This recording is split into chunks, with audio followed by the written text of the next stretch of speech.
بسم اللہ الرحمن الرحیم۔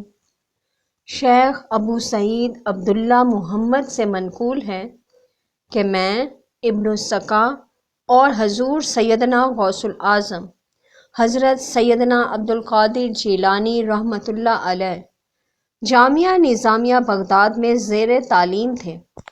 اس زمانے میں بغداد میں ایک شخص بہت مشہور تھا اور سب اس کو غوث کہتے تھے۔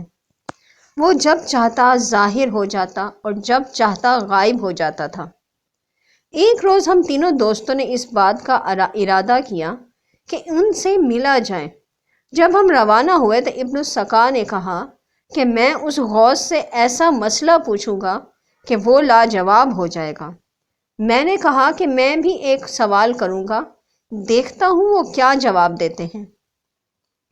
حضور سیدنا غوث العظم حضرت سیدنا عبدالقادر جیلانی رحمۃ اللہ علیہ نے فرمایا کہ میں کوئی سوال نہیں کروں گا، میں تو صرف ان کی زیارت کی سعادت حاصل کروں گا۔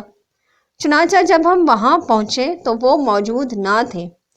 تھوڑی دیر بعد وہ ظاہر ہوئے اور ابن السکا سے کہنے لگے، اے ابن السکا، تجھ پر صد افسوس ہے، تو مجھ سے ایسا سوال پوچھنا چاہتا تھا جس سے تو مجھے لاجواب کر دے۔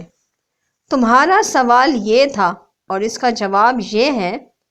اور انہوں نے ابن السکا کے بتائے بغیر اس کے سوال کا جواب دے دیا اور فرمایا، مجھے تیرے اندر کفر نظر آتا ہے۔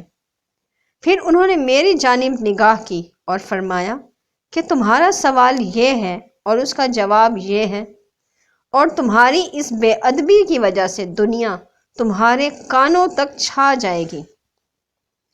پھر وہ حضور غوث العظم حضرت سیدنا عبدالقادر جیلانی رحمۃ اللہ علیہ کی جانب متوجہ ہوئے اور ان کو اپنے پاس بلا کر بٹھایا اور ان کے ساتھ نہایت عزت اور احترام سے پیش آئے اور فرمایا، اے عبدالقادر رحمۃ اللہ علیہ، تو نے اپنے ادب کی بدولت اللہ اور اس کے رسول صلی اللہ علیہ وآلہ وسلم کو راضی کر لیا۔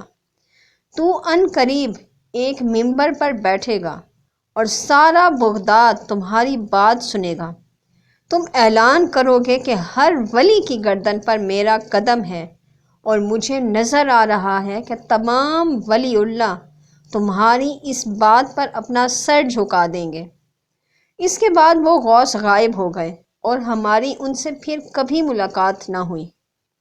جس وقت حضور سیدنا غوث العظم حضرت سیدنا عبدالقادر جیلانی رحمۃ اللہ علیہ منبر ولایت پر بیٹھے اور آپ رحمۃ اللہ علیہ نے اعلان کیا کہ تمام اولیاء کی گردنوں پر میرا پاؤں ہے، تو ابن السکا کا یہ حال تھا کہ اس نے شرعی علوم پر دسترس حاصل کی اور ہر ایک کو اپنے علم سے مات دی، لیکن جب خلیفہ نے اسے اپنا مقرب خاص بنا کر شاہ روم کی طرف بھیجا تو اس نے شاہ روم کے تمام عیسائی پادریوں کو مات دے دی۔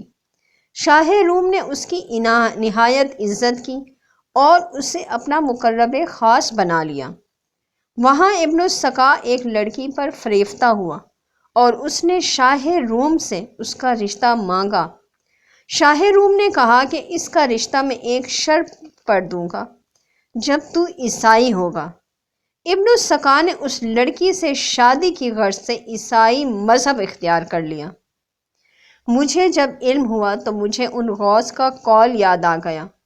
میری حالت یہ ہوئی کہ میں بغداد سے دمشق آیا تو سلطان نور الدین زنگی ملک شہید نے مجھے محکمہ اوقاف کا ناظم الاعلیٰ مقرر کر دیا۔ میں حاکم ہو گیا اور دنیا چاروں جانب سے مجھ پر ٹوٹ پڑی۔ تو مجھے یاد آیا کہ اس غوث کی کہی ہوئی تینوں باتیں بالکل درست اور بجا ثابت ہوئیں۔ سبحان اللہ۔